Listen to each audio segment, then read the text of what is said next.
बोलिए सतगुरु कबीर साहेब की जय। सभी बोला करो भाई, माताएं भी, बहनें भी, तुम भी बोलिए सतगुरु कबीर साहेब की जय। बंदी छोड़ गरीबदास जी महाराज की जय। सर्व संतों की जय। स्वामी जयराम जी महाराज की जय। स्वामी दयालुदास जी महाराज की जय। स्वामी ब्रह्म सागर भूरी वाले महाराज की जय। गौ माता की जय। गंगे माता की जय। भारत माता की जय। अपने अपने गुरुदेव महाराज की परम धाम छुड़ानी धाम की जय। सर्व धामों की जय। बोलिए बंदी छोड़ गरीबदास जी महाराज की जय। मैंने आपको कल बताया था कि 9 दिन तक लगातार परम धाम छतरी साहेब छुड़ानी धाम में बंदी छोड़ गरीबदास महाराज जी की कथा मैं आपको श्रवण कराऊंगा। आज बंदी छोड़ गरीबदास साहेब की बाल लीलाओं का जिक्र करूंगा। जो अवतारी पुरुष होते हैं उनकी दिव्य लीला होती, जो कुछ लोग समझ पाते हैं और कुछ लोग नहीं समझ पाते। आप लोगों ने ग्रंथों में पढ़ा है, कथाओं में सुना है, भगवान श्री कृष्ण बचपन में बहुत सी बाल दिव्य लीलाएं दिखाते थे।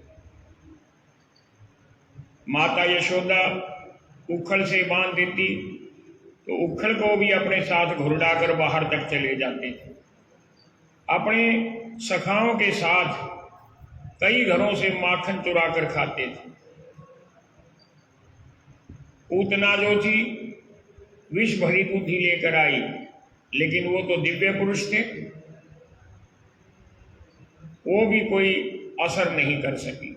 और काली देह में जाकर नाथ को नागना एक बालक के द्वारा, ये सब दिव्य लीलाएं होती। बंदी छोड़ गरीबदास महाराज जी सन 1717 में अवतरित हुए सतगुरु कबीर साहिब के अवतार के रूप में, और मात्र 5 साल की आयु से ही तोतली आवाज में ज्ञान उपदेश करना शुरू कर दिया। मैंने कल बताया था अर्जुन सरजुन जो सतगुरु कबीर साहिब के शिष्य थे और 250 वर्ष की उम्र तक योग के द्वारा अपने शरीर को कायम रखे हुए थे। बंदी छोड़ गरीबदास साहिब के द्वारा मुक्ति की आस लेकर छुड़ानी धाम आए। घिसड़ घिसड़ कर गरीबदास साहिब के चरण लिए। 5 साल की आयु सतगुरु जी की, और उनकी आयु 250 वर्ष हो चुकी थी। अपनी तोतली आवाज में कहा कि महापुरुषों, अब तक इस चोले को घसीट रहे हो। और इतना कहकर अपना हाथ उठाया। दोनों संतों की मुक्ति हो गई, अर्जुन की सरजुन की। जो पहले हुमायूंपुर बखेता के पास रोहतक खरखोदा के बीच में बहुत सालों तक वहां पर रहे, और फिर गरीबदास साहिब का दर्शन प्राप्त करके मुक्ति को प्राप्त हुए इसी छुड़ानी धाम में। उनकी भी यहाँ पर हम मूर्तियां स्थापित करवा रहे हैं, क्योंकि जिन्होंने यहाँ पर शरीर छोड़ा उनकी मूर्तियां हो तो आने वाले समय में भक्तों को प्रेरणा देंगी। महाराज जी छोटी सी उम्र में थे। एक मिस्त्री परिवार, जांगड़ा परिवार, उनका बच्चा था मलूका।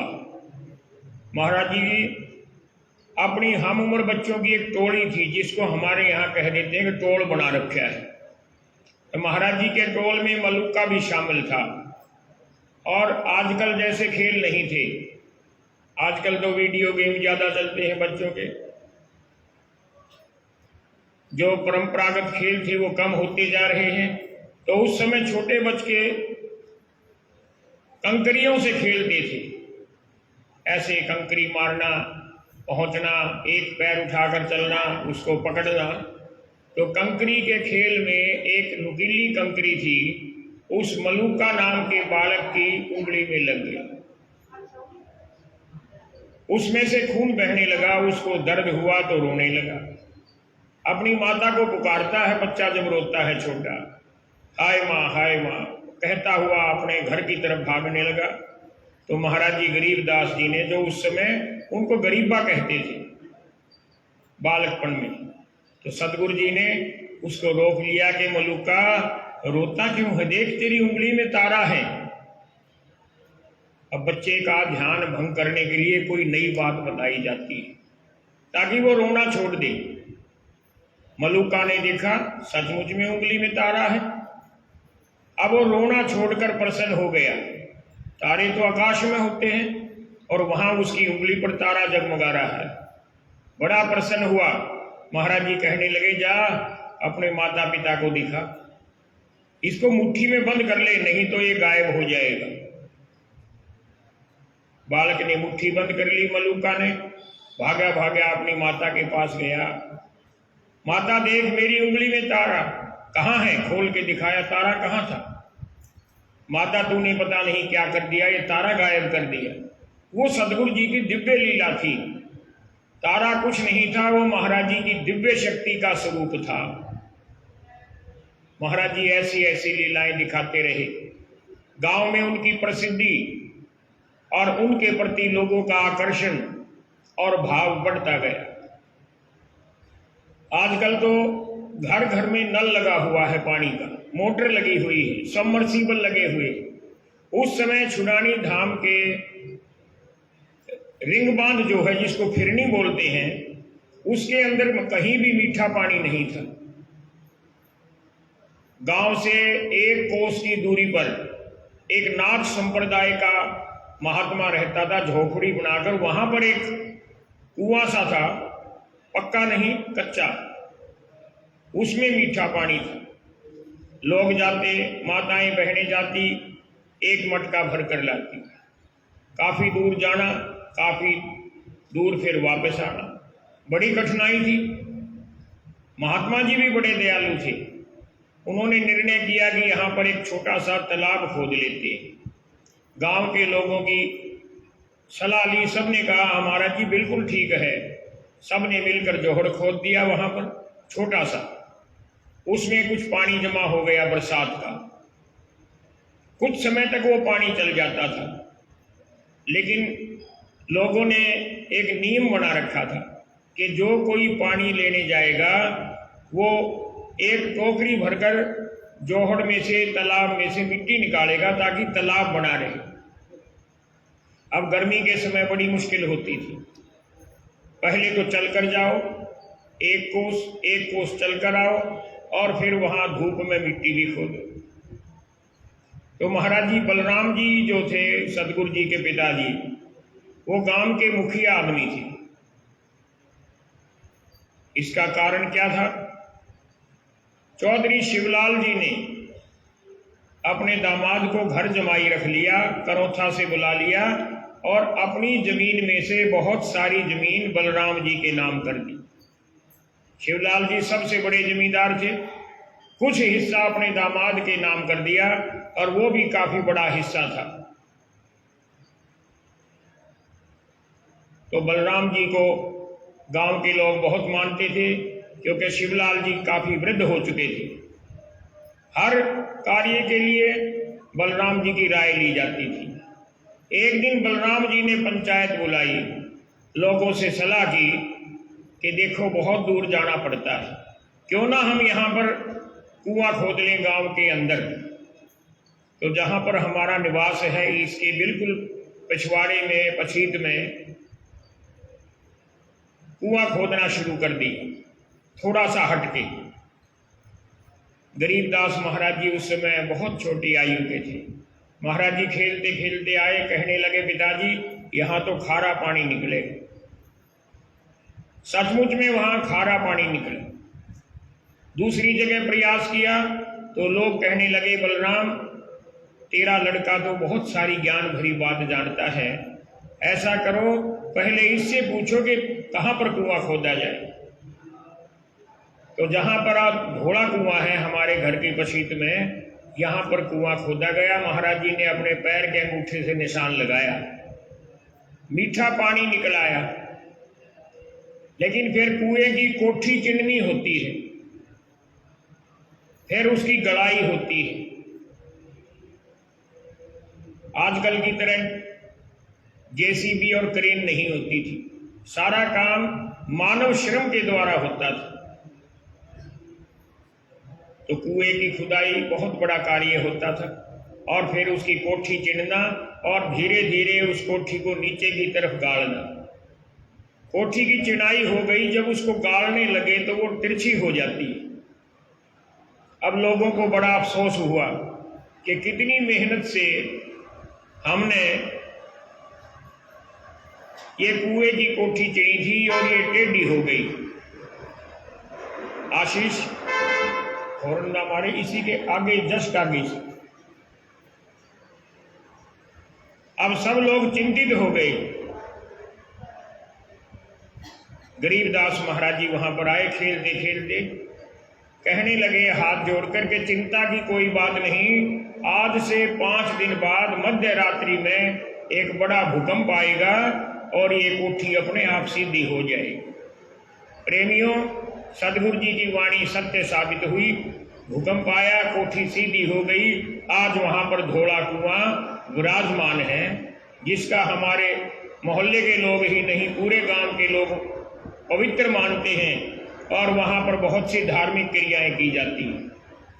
उसी धोले कुएं के बिल्कुल समीप में पिछले कुछ सालों मैंने बड़ा प्रयास किया और कुछ जमीन प्राप्त करके एक छोटा सा मंदिर भी बना दिया, जिसका नाम गरीबदासीय धोला कुआं मंदिर रख दिया, ताकि आने वाले समय में उसकी पहचान अमिट रहे, भूल ना पड़े। तो ये सदगुरु जी की देन है। छोटी सी अवस्था में भी महाराज जी बहुत कुछ दिखा देते थे। जो छुड़ानी से कबलाने वाला मार्ग है, वहां पर जहां आजकल विद्रोह है, ड्रेन है, उस क्षेत्र को नला कहते हैं। महाराज जी के वहां खेत थे। उनके पिता बलराम और माता रानी चैत का महीना था, गेहूं की कटाई के लिए गए हुए थे। आजकल की तरह कंबाइन नहीं थी, पहले हाथ से ही कटाई होती थी।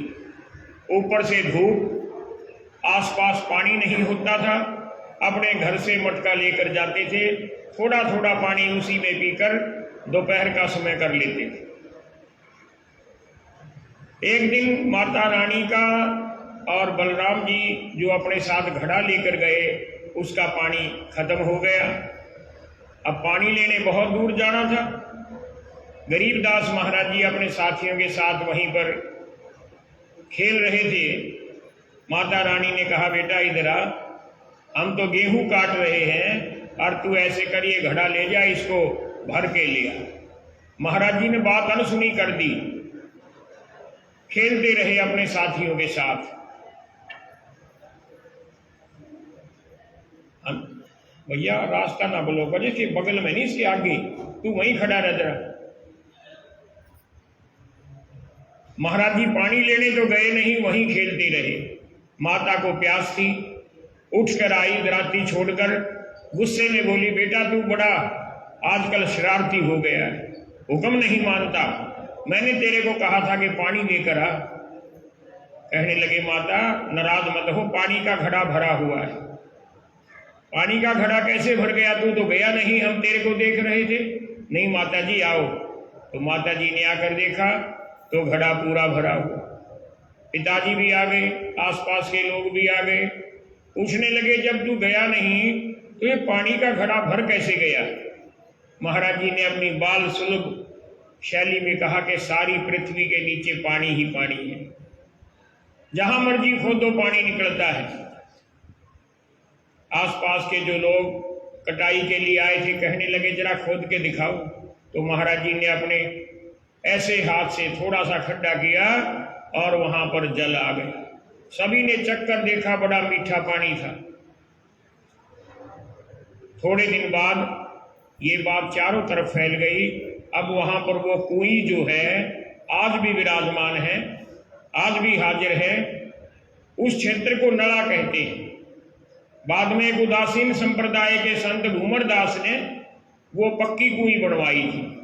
तो सदगुरु जी की लीलाएं तो अनंत हैं, सदगुरु की महिमा अनंत, अनंत किया उपकार, लोचन अनंत उघाड़िया, अनंत दिखावन हार। महाराज जी जो थे गाय चराते थे, उनके साथ उनके साथी भी होते थे।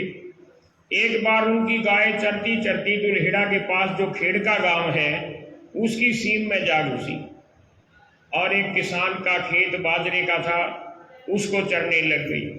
गाय तो कई थी और महाराज जी की गाय भी थी।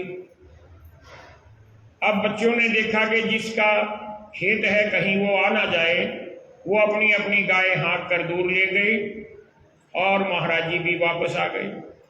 खेत के मालिक ने देखा कि सारा खेत उजाड़ दिया। पड़ोसियों से पूछा, कहने लगे कि छुड़ानी के बलराम का लड़का गरीबा और उसके साथी थे। किसान को बहुत दुख हुआ, क्योंकि किसान की खेती आमदनी होती है, उसमें नुकसान सहन नहीं कर सकती। उसने छुड़ानी आकर शिकायत नहीं की, सीधा झज्जर के नवाब के पास गया और वहां पर मौखिक शिकायत कर दी कि छुड़ानी के बलराम के लड़के गरीबा ने मेरे खेत की फसल उजाड़ दी। अब वहां से अहलकार आ गए छुड़ानी में बलराम जी के घर कि आपके लड़के ने फला किसान का खेड़के गांव के का खेत उजाड़ दिया, आपको जुर्माना देना पड़ेगा, दंड भोगना पड़ेगा। बलराम जी कहने लगे, अगर मेरे बेटे ने ये हरकत की है मैं तैयार हूं, लेकिन पहले एक बार जाकर खेत तुम भी देख लो और मैं भी देख लेता हूं।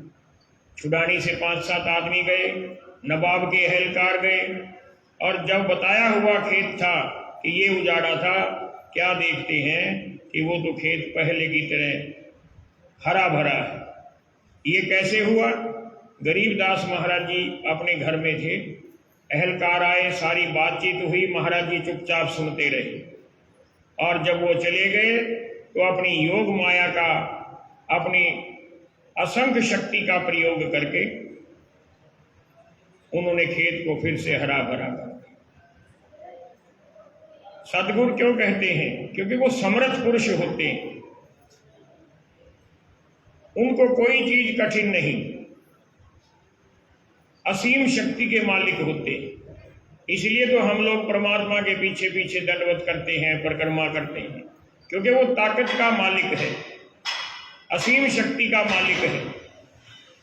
उससे हम शक्ति प्राप्त करते हैं, भक्ति प्राप्त करते हैं, वो हमारी रक्षा करता है, वो हमारे पर कृपा करता है और वो हमारी मुक्ति करता है।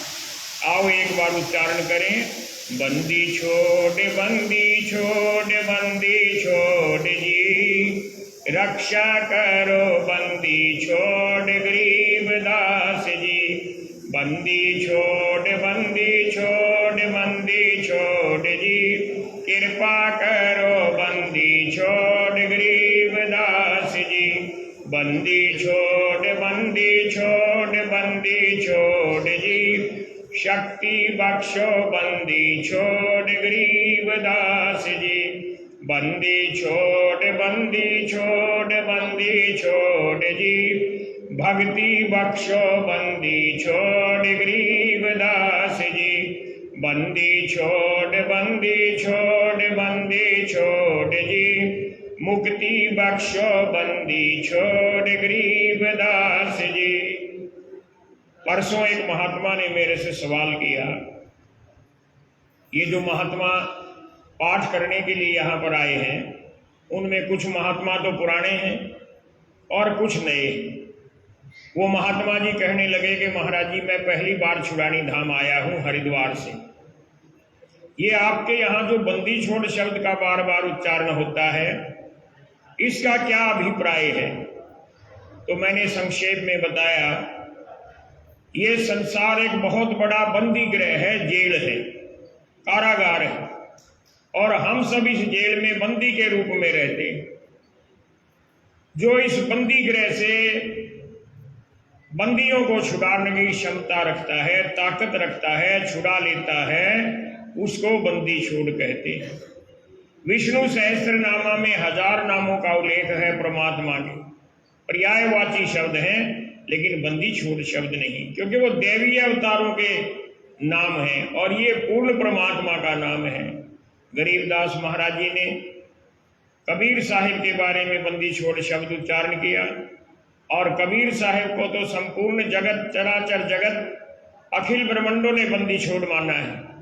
गरीबदास महाराज जी ने वाणी में लिखा, अमर करूं सतलोक पठाऊं, ताते बंदी छोड़ कहा, बंदी छोड़ हमारा नामम, अजर अमर है अस्थिर ठाम। महाराज जी छोटी अवस्था में थे, गाय चराते थे, शाम को गाय बाड़े में बंद कर देते, फिर अपने घर में रहकर भजन करते।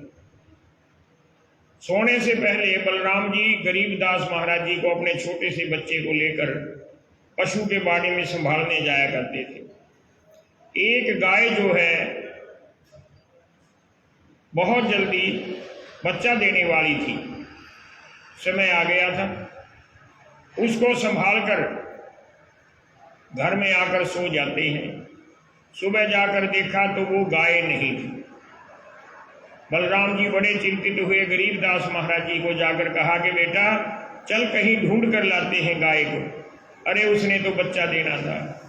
महाराज जी कहने लगे, पिताजी आप चिंता मत करो। लेकिन अकेला नहीं जाने दिया पिताजी ने, 2-4 आदमी साथ ले लिए, गरीबदास महाराज जी को साथ ले लिया। जाकर देखते हैं कि जंगल में गाय ने बच्चा दे रखा है, गाय खड़ी है और एक शेर बच्चे को खाने के लिए बार बार प्रयास करता है, लेकिन गाय हौंस कर अपने सींगों से शेर को डराने का प्रयास करती है, लेकिन थकी हुई थी। अब महाराज गरीबदास जी ने शेर से कुछ दूरी पर जाकर हाथ उठाकर बोलकर कहा कि ये शेर, तुम तो जंगल के राजा हो, यहाँ इस गाय को क्यों तंग कर रहे हो, जाओ अपने जंगल में चले जाओ। ऐसा कहते ही शेर वहाँ से चला गया, क्योंकि इंसान जो है प्रकृति के वश में होता है और अवतारी पुरुष प्रकृति को अपने वश में करते हैं, ये मूलभूत अंतर होता है। तो महाराज जी की ऐसी पता नहीं कितनी ही बचपन की लीलाएं हैं। एक लीला बड़ी अजीब है। महाराज जी थे तो छोटी अवस्था में, लेकिन एक बहुत बड़े संत के साथ उनका शास्त्रार्थ हुआ।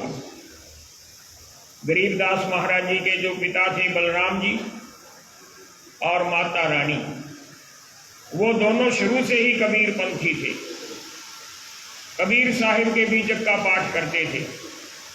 और उत्तर प्रदेश के इटावा के पास एक गांव में रहने वाले परम संत रामदास जी उनके गुरु थे, जो समय समय पर छुड़ानी आते। बलराम जी, माता रानी उनका बड़ा आदर सत्कार करती, गरीबदास महाराज जी भी सत्कार करते। गरीबदास महाराज जी को अपने समीप बिठाकर रामदास महाराज जी बहुत बातें ज्ञान की समझाते थे। कबीर साहिब का जो सत्य मार्ग है, सत्य भक्ति है, उसके बारे में प्रचार करते थे। गरीबदास महाराज जी स्वयं सदगुरु का स्वरूप, लेकिन शिक्षा दीक्षा भी कबीर के वाणी के सानिध्य में। एक दिन गरीबदास महाराज जी की मौसी का लड़का आ गया खेड़ा गांव से। दिल्ली प्रदेश में नरेला के पास खेड़ा गांव है, वहां गरीबदास जी की मौसी ब्याही हुई थी, पठानी देवी, जो रानी देवी से बड़ी थी। अपनी मौसी के घर पठानी देवी का लड़का आशानंद आया हुआ। गरीबदास महाराज जी से कुछ बड़ा था और उसने कहा माता रानी से कि मौसी, मैं भी आपके यहाँ आता हूँ और कुछ दिनों के लिए गरीबा को मेरे साथ मेरे गांव भेज दो। माता रानी ने भेज दिया बच्चा। दोनों खेड़ा गांव में आ गए। चाय पानी भोजन के उपरांत उसकी मौसी कहने लगी कि बेटा गरीबा, मेरे गुरु आजकल यहाँ पर आए हुए, जो बैरागी संप्रदाय के हैं, बोधिदास नाम है, बहुत बड़े ज्ञानी संत हैं, हर रोज कथा करते हैं धर्मशाला चौपाल में। आज तू भी हमारे साथ चल और महाराज जी की कथा सुन। बोधिदास के साथ, अपनी मौसी के साथ गरीबदास महाराज जी भी कथा सुनने चले गए। कथा सुनकर प्रसन्नचित होकर बैठे रहे। अब बोधिदास जी ने जब कथा पूर्ण की, क्योंकि बोधिदास के साथ 15-20 उनके बड़े शिष्य थे, जिन सभी के गले में माला, कंठी, तिलक, बहुत से ऐसे आभूषण शरीर पर सिंगरे हुए थे। जब उनका ध्यान गरीबदास महाराज जी की तरफ गया तो आसानंद को पूछने लगे, बेटा ये कौन है? गुरुजी, ये मेरी मौसी का लड़का है, नाम गरीबा है। देखने में सीधा साधा लगता है, लेकिन छोटी अवस्था से ये बहुत ज्ञान भरी बात कहता है। छुड़ानी गांव में, आसपास के गांव में तो इसका नाम प्रसिद्ध हो चुका है। ये भक्ति की बात करता है, धर्म की बात करता है। बोधिदास ने ध्यान से देखा, कहने लगे, तुम्हारी मौसी का लड़का तुम्हारी बहुत तारीफ कर रहा है, लेकिन मैं देख रहा हूं तुम्हारे गले में ना कंठी है, ना हाथ में माला है, ना तुमने तिलक लगा रखा है। देखो, तुम होनहार हो, तुम मेरा शिष्य बन जाओ, तुम्हारे को कंठी दे दूंगा, माला दे दूंगा, माथे पर तिलक लगा दूंगा, सिर पर हाथ रखकर, और तुम्हारे को ऐसा ज्ञान दूंगा कि तुम्हारी मुक्ति हो जाए।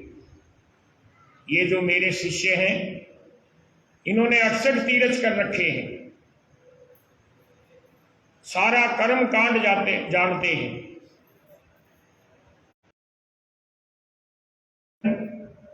स्वामी रामदास जी के मुख से सुने, उसमें तो इन बाह्य आडंबरों का कोई महत्व नहीं बताया।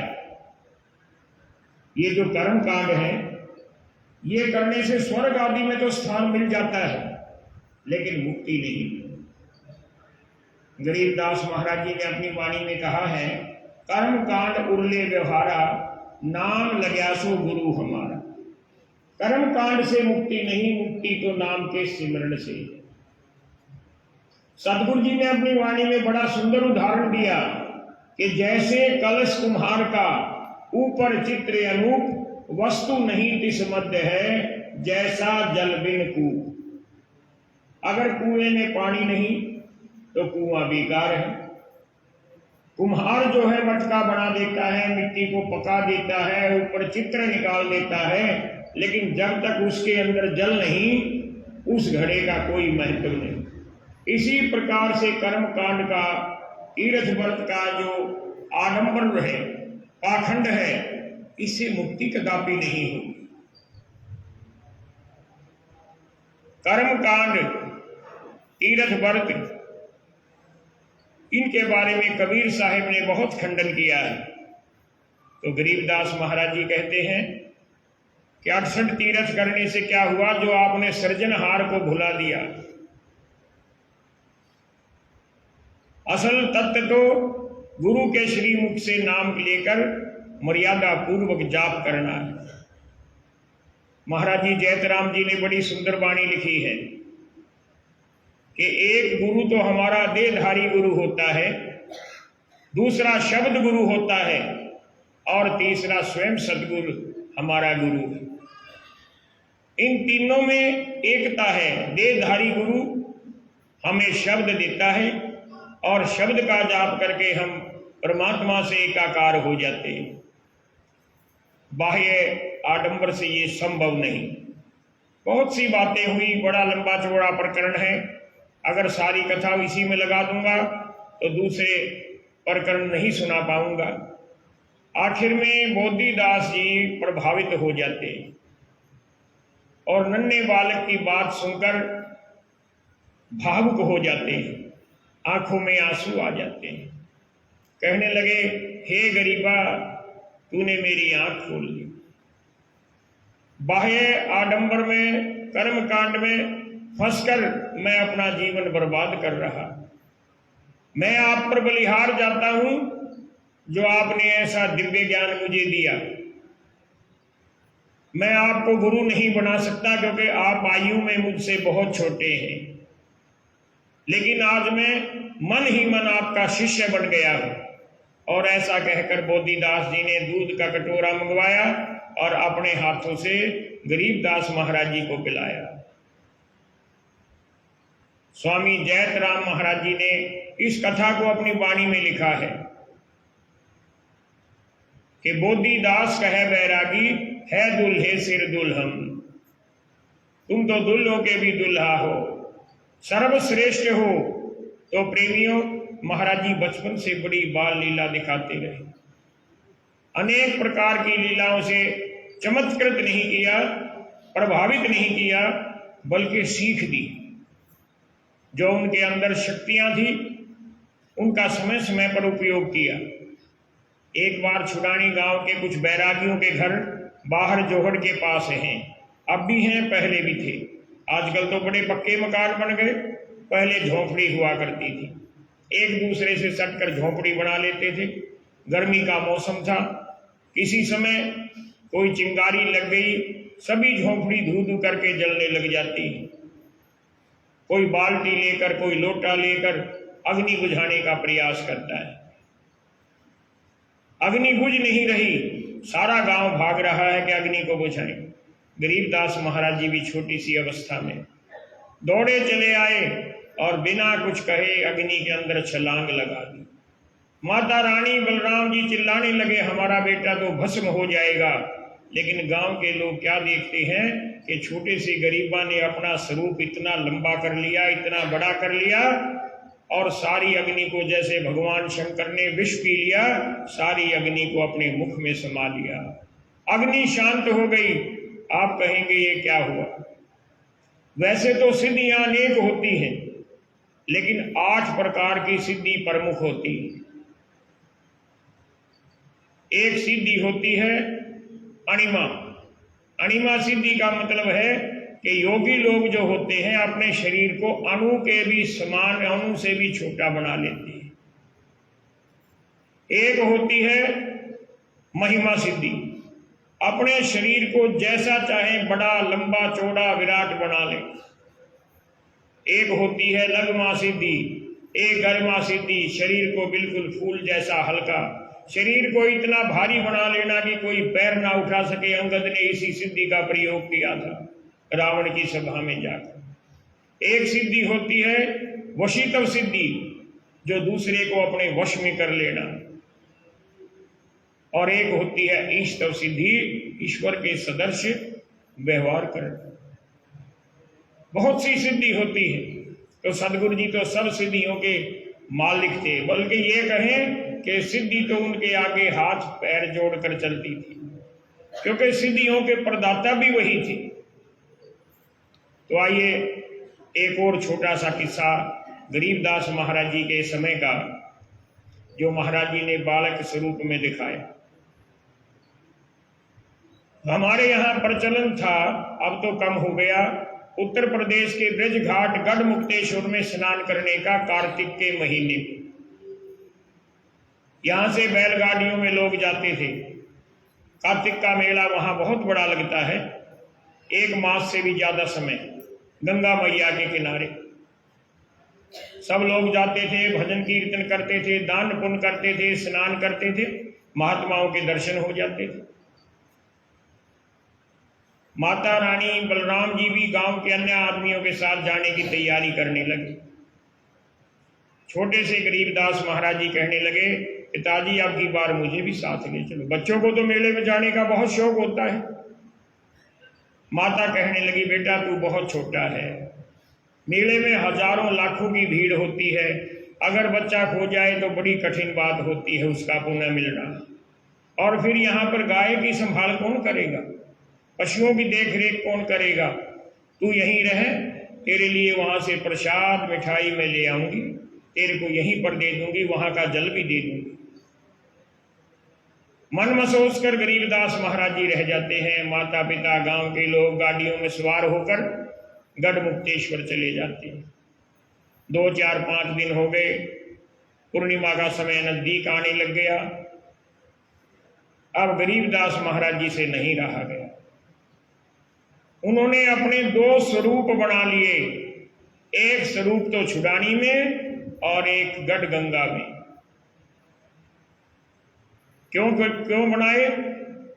उन्होंने अपने दिव्य नेत्रों से देखा कि गढ़ मुक्तेश्वर में एक जोगी, जिसकी पुत्री शादी के लायक हो चुकी है लेकिन धन नहीं, अपनी पुत्री की शादी की चिंता में आखिर में उसने निर्णय किया कि मेले में 30 दिन तक सारंगी बजाऊंगा, कुछ गाने का प्रयास करूंगा। वो गायक नहीं था, हो सकता है थोड़ी बहुत पूंजी मेरे पास इकट्ठी हो जाए।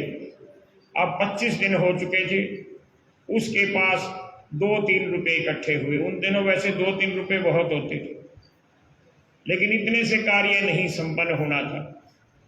अब महाराज गरीबदास जी ने जब ये सारा माजरा अपने दिव्य नेत्रों से देख लिया, निर्णय किया कि इसकी लड़की की शादी के लायक रकम जुटा कर वापस आऊंगा।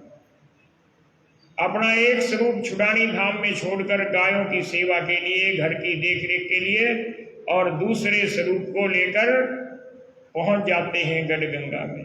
मेले में पहले तो उस जोगी का भजन सुनते हैं और फिर सारंगी लेकर कहने लगे, लाओ बाबा ये सारंगी दे दो। जोगी कहने लगा, बेटा तू कुछ जानता है गाना बजाना? महाराज जी कहने लगे, कोशिश तो करूंगा। सारंगी ले ली और सारंगी लेकर महाराज जी ने तान छेड़ दी। रामजी दास, अरे बोलो भाई, तुझे नींद आ गई?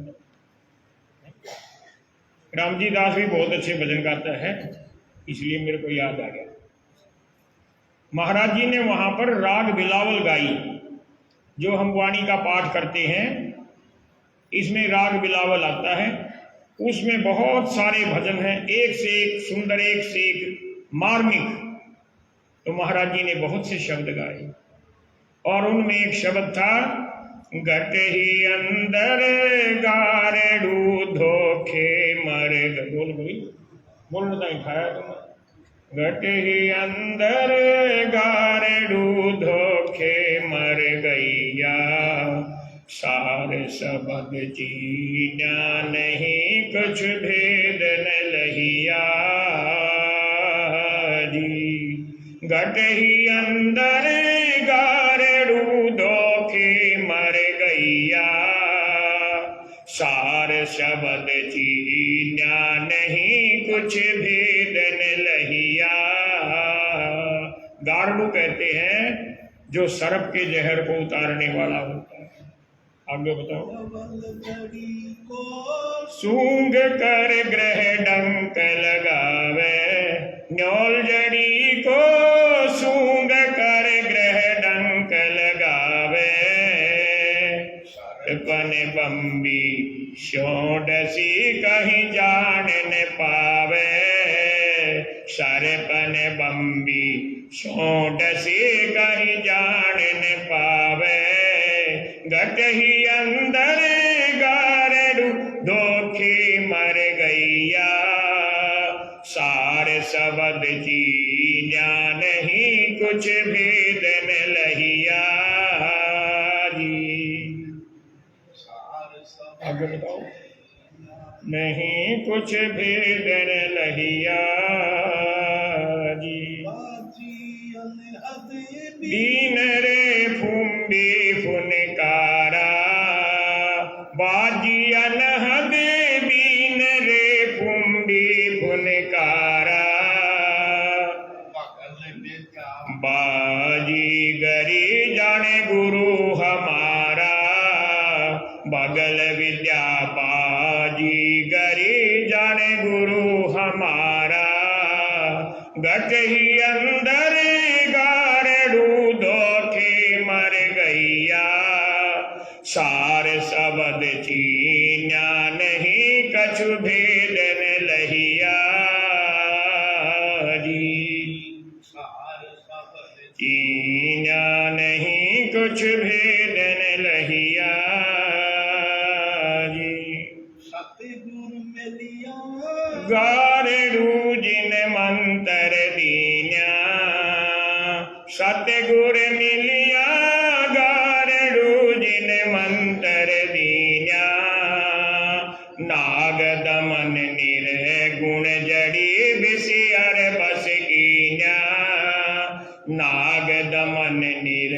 गुण जड़ी बिसियर बस की न्यारी ही अंदर गारड़ू धोखे मर गैया सार शबद चीन्या नहीं कछु भेदन लहिया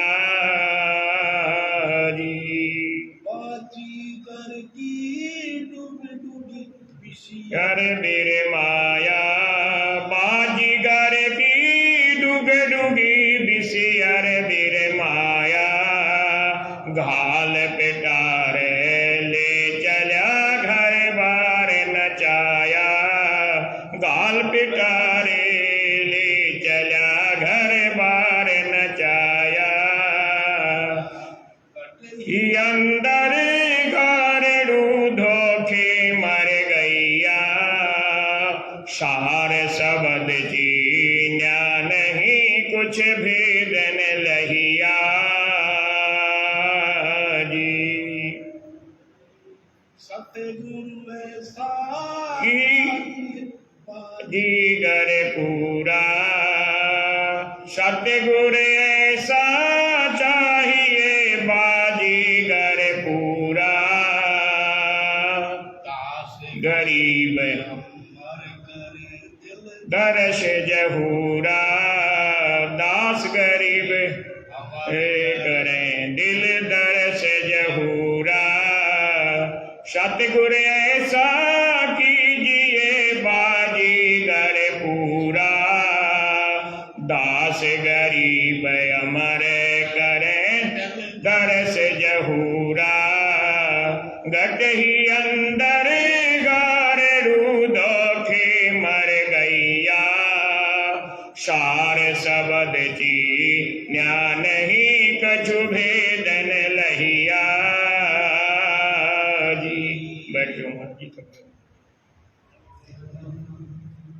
अब ऐसे ऐसे भजन सुनकर हम तो गा नहीं सकते क्योंकि सतगुरु जी तो पूर्ण परमात्मा थे। गले में सरस्वती का निवास था और फिर उनके दिव्य शरीर, दिव्य आवाज, दिव्य शब्दों को सुनकर सारे लोग जो वहां मौजूद थे नर नारी मोहित हो जाते। महाराज जी ने करीब करीब 15-16 भजन वहां गाए और लोग ऐसे भेंट करने लग गए। ढेर लग गया पैसों का। एक क्या चाहे कितनी ही कन्याओं की शादी हो, कम नहीं पड़ता। माता जी भी देख रही थी, पिताजी भी देख रहे थे कि ये लड़का जो है कद काठी में, शक्ल सूरत में, हाव भाव में, आवाज में तो हमारे गरीबा जैसा है, लेकिन वो तो यहां से कितने ही कोस दूर छुटानी धाम में है और इतना छोटा है कि पैदल चलकर तो आ नहीं सकता। पैदल आए तो कई दिन लग जाएं, फिर उसको रास्ता कैसे मालूम हो। वो बड़ी आश्चर्यचकित रह गई, लेकिन खुश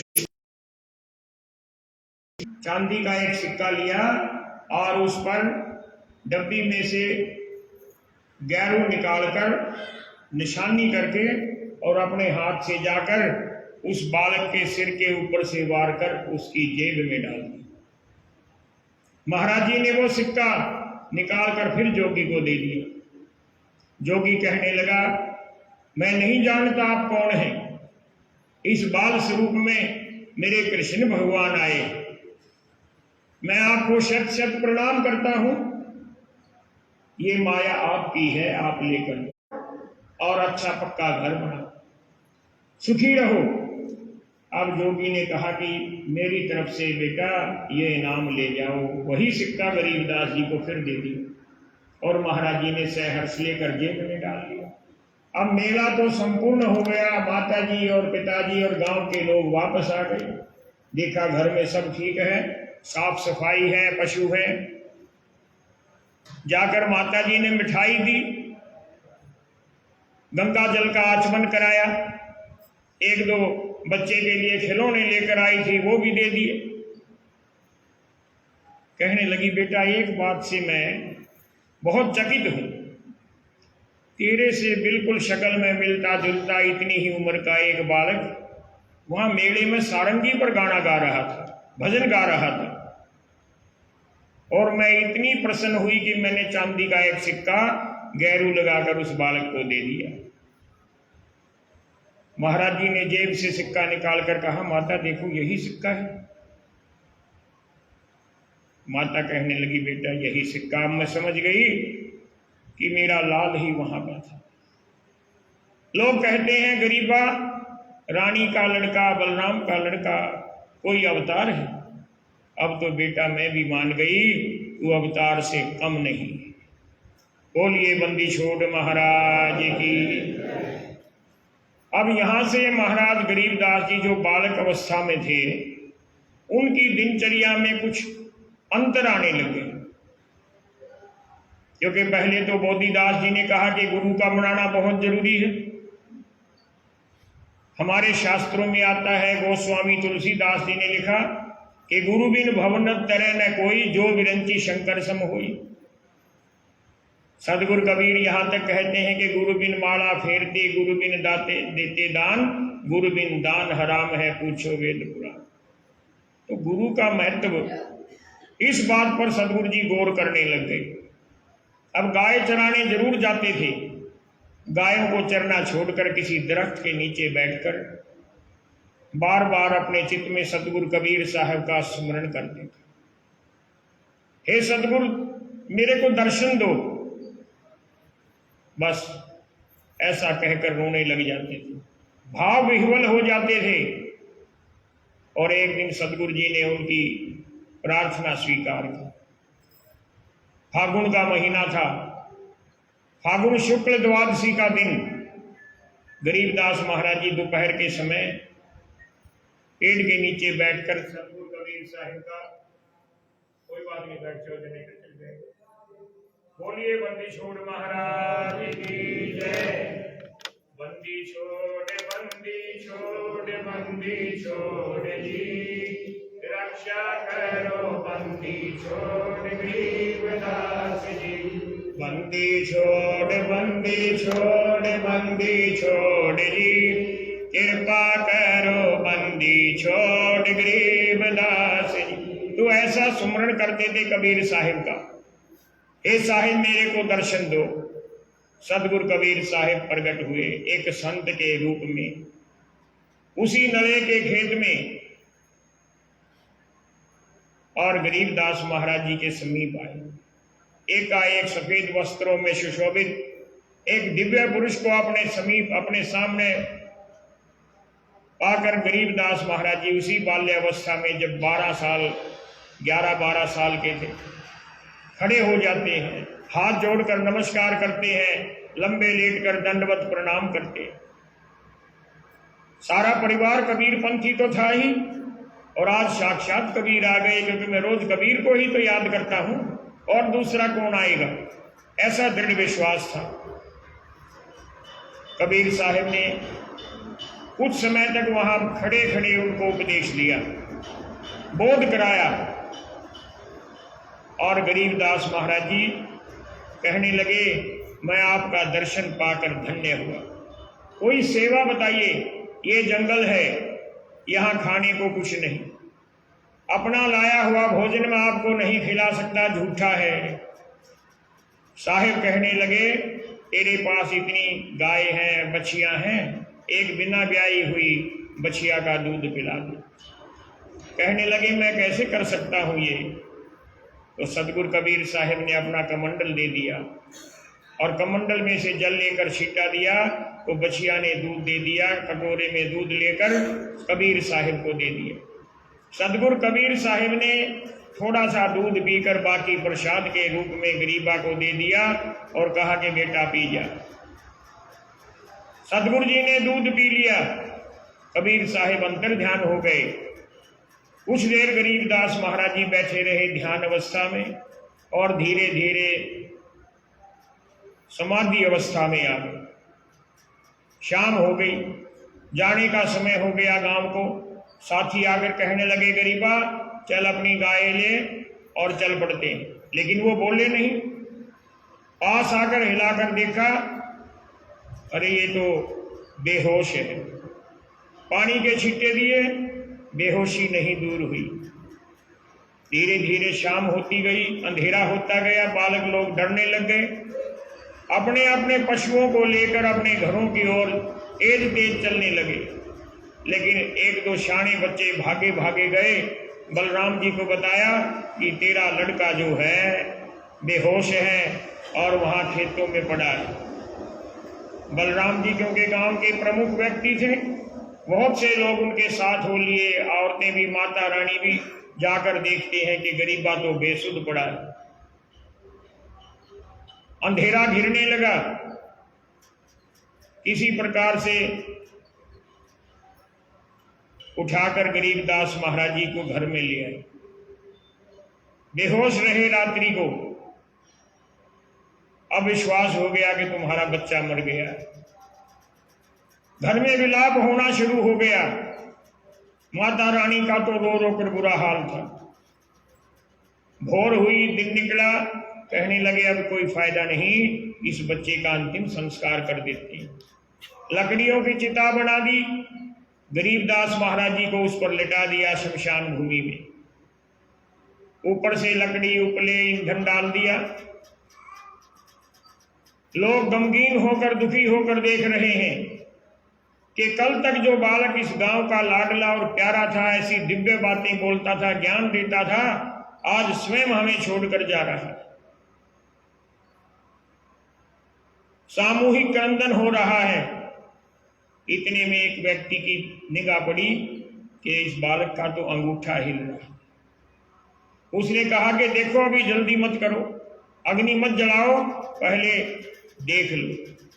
नजदीक जाकर देखा तो नबज चल रही है, पैर का अंगूठा हिल रहा। जल्दी जल्दी ऊपर से सब लकड़ी, ईंधन, उपले हटाए गए और गरीबदास महाराज जी को देखकर लोग प्रसन्न हुए। उसी समय सदगुरु जी वहीं पर उठकर बैठ गए चिता पर, और उनके मुख से क्या निकला? जय बंदी छोड़ सत साहेब, जय बंदी छोड़ सत साहेब। सत्य साहेब, सत्य साहेब, सत्य साहेब जी बोलो। सत्य साहेब, सत्य साहेब, सत्य साहेब जी। सत्य साहेब, सत्य साहेब, सत्य साहेब जी। और महाराज जी ने क्या श्लोक कहे? गुरु ज्ञान अमान अडोल अबोल है, सतगुरु शब्द सेरी पिछानी। दास गरीब कबीर सतगुरु मिले, आन स्थान रोप्या छुड़ानी। बंक नाल के अंतरे त्रिवेणी के तीर, जहां हम सतगुरु ले गया बंदी छोड़ कबीर। पर पट्टन पर लोक है, जहां अदली सतगुर सार। भगत हेत से उतरे, पाया हम दीदार। अब माता की खुशी का ठिकाना नहीं। बच्चे को वहां से उठाकर गले लगा लिया। कहने लगी, बेटा तू हमें बहुत सी लीलाएं दिखाता था, आज क्या लीला दिखाई? हमारी तो जान निकल जाती। कहाँ पे चला गया था तू? माता, मैं सतगुरु कबीर साहिब के साथ उनके लोक को चला गया था। बेटा, कबीर साहिब तो अपने परम धाम में रहते हैं, वो यहां कैसे आए? कि पर पट्टन परलोक है, जहां दिली सतगुर सार। भक्ति हेत से उतरे, पाया हम दीदार। हे माता, जो उनको याद करता है, उनका भक्त होता है, वह उसको प्रत्यक्ष हो जाते। रामायण भी गवाही देती है, हरि व्यापक सर्वत्र समाना, प्रेम से प्रगट भय हम जा। प्रेमा भक्ति से परमात्मा प्रकट है, ये एक अटल सिद्धांत है। माता, मैं सतगुरु के लोक की सैर करके आया हूं, बता नहीं सकता कि वहां पर क्या है, लेकिन जो लोग गरीबदास महाराज जी की वाणी पढ़ते हैं, सुनते हैं, जिन्होंने अध्ययन किया मंगलाचरण से लेकर राग धुन तक, वही बता सकते हैं। महाराज जी ने समस्त सृष्टि का, शतलोक का, अनेक लोकों का, अनेक अंडों का, ब्रह्मांडों का इतना मार्मिक और सटीक चित्रण का वर्णन कर रखा है। पढ़कर देखो, अचला के अंग में महाराज जी ने कबीर साहिब के बारे में क्या क्या लिखा है। तो बंदी छोड़ गरीबदास महाराज जी तब से वाणी उच्चारण लग गए। उसी दिन से पहले तोतली भाषा में, अटपटी भाषा में बोलते थे, लेकिन उस दिन से गरीबदास महाराज जी ने वाणी बोलनी शुरू कर दी। द्वादशी के दिन दीदार हुआ और त्रयोदशी के दिन से वाणी बोलनी शुरू कर दी। कहाँ पर? ये जो नजदीक में जंड साहेब अखंड वाणी मंदिर, यहाँ पर एक स्थान पर बैठने लग गए। आप जैसे मेरे जैसे लोग जुड़ने लग गए। हर रोज सतगुरु जी वाणी बोलते थे और बहुत समय तक बोलते रहे।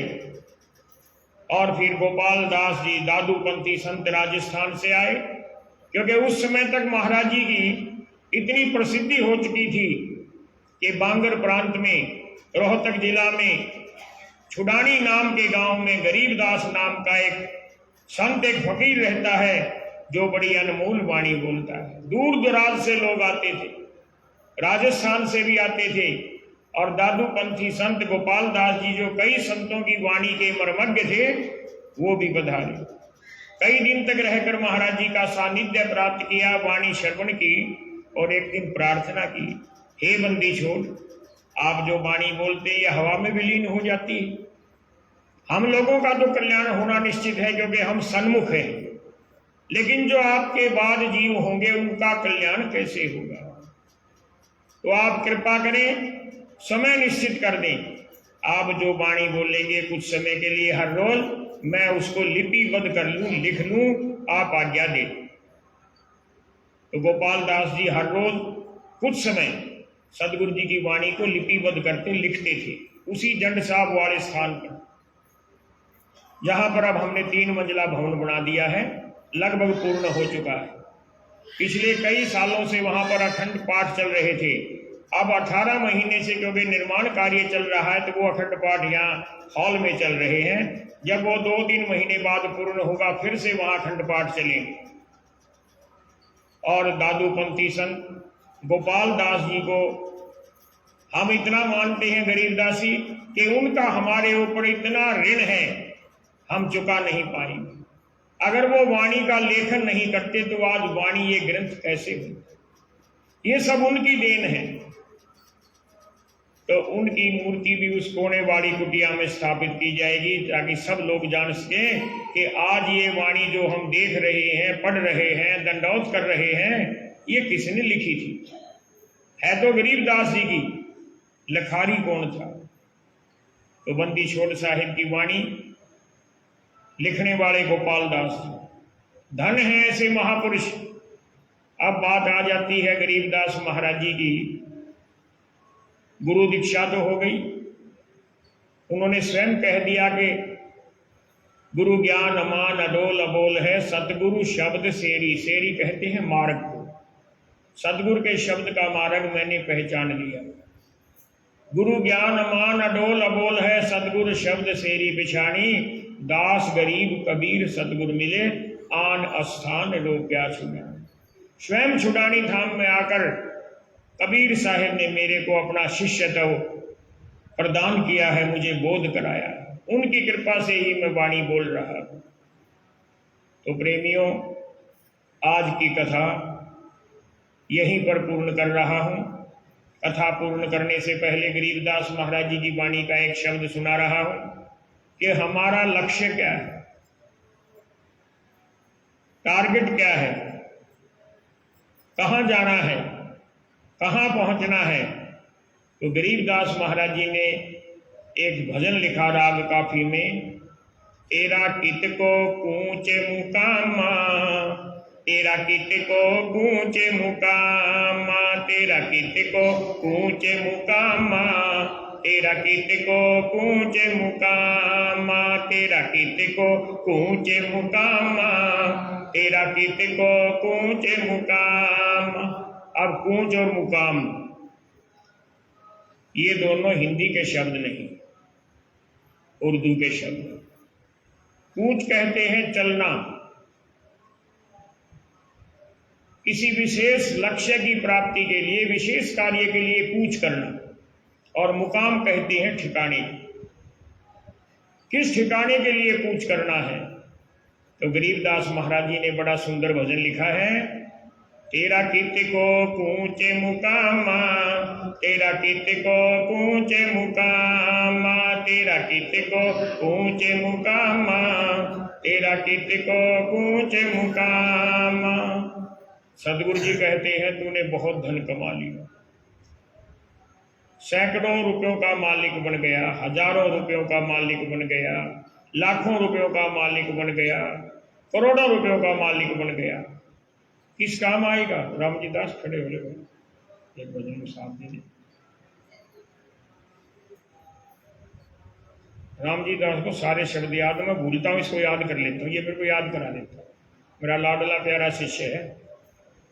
तो बंदी छोड़ कहते हैं, सहस लखी जब भया करोड़ी, सहस लखी जब भया करोड़ी, जोड़ा बहुत खजाना, तेरा कित को पूछे मुकामा, तेरा कित को पूछे मुकामा, तेरा कित को पूछे मुकामा, तेरा कित को पूछे मुकामा, तेरा कित को क्या ले आया क्या ले जाएगा, क्या ले आया क्या ले जाएगा, बहुत किया है सामा, तेरा कित को पूछे मुकामा, तेरा कित को पूछे मुकामा, तेरा कित को पूछे मुकाम। अनंत उजाड़े अनंत बसाए, अनंत उजाड़े अनंत बसाए, कौन तुम्हारा गामा, तेरा कित को पूछे मुकामा, तेरा कित को पूछे मुकामा, तेरा कित को पूछे मुकामा। अन्न धन तो को बहुत दिया है, अन्न धन तो को गौ सब खाए गुलामा, तेरा कित को पूछे मुकामा, तेरा कित को पूछे मुकामा, तेरा कित को पूछे मुकामा। कह दास गरीब सतलोक चलो रे, दास गरीब सतलोक चलो रे, समझे नहीं अलामा, तेरा कित को पूछे मुकामा, तेरा कित को पूछे मुकामा, तेरा कित को। कथा की पूर्णता से पहले आइए सतगुरु की अरदास करें। गैदी ख्याल विशाल सतगुर अचल दिगंबर, चीर है भगत हित का यादर आए, अवगत सत कबीर है, नानक दादू यग में अगादू, तेरी जहाज खेवत सही, सुख सागर के हंस आए, भगत हे राम बड़े उड़धरी, कोट भान पर काश पूर्ण, रोम रोम की लार है, अचल अमंगे है सतसंगी, अवगत का दीदार है, धन सतगुर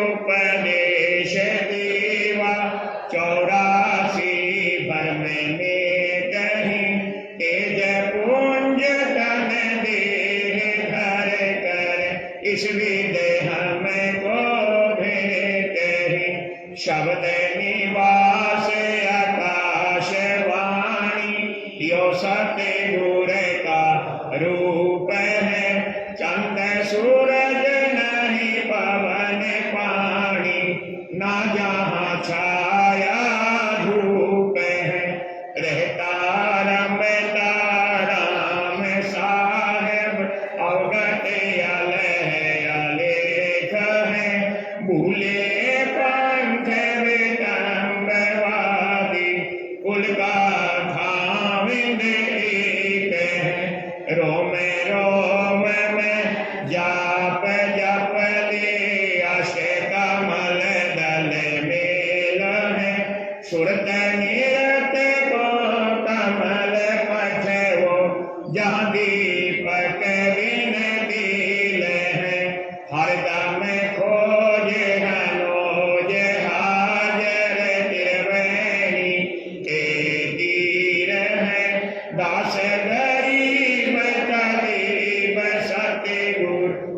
बंदी छोड़ कबीर बंदी छोड़ कबीर बोलिए बंदी छोड़ महाराज की जय साथ साहेब।